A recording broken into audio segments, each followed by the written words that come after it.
Okay, so I wanted to show you how I made this floral crown super, super easy. So I'm gonna go ahead and flip this over and show you that this was actually just one spriggy branch that I found most likely at Michael's craft store, but it's been a little while since I've made this.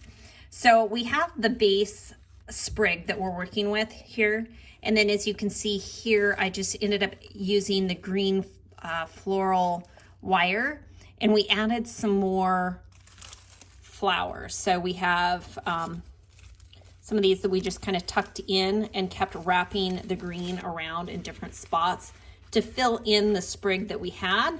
So as you can see, it's so easy. I mean, you can add more or less. This one was used in a wedding, and so we chose these colors. I think that was Ty and Claire's wedding. Anyway, so then we went ahead and finished it off with some hot glue and ribbon and just tied it around here. And this is what keeps the floral crown tied like this. But you can also, let's just add some more. This is just a cotton material, and you can just add more here if you want like a draped, long drape effect. Say if you're going to use this, sorry, I have things on my board.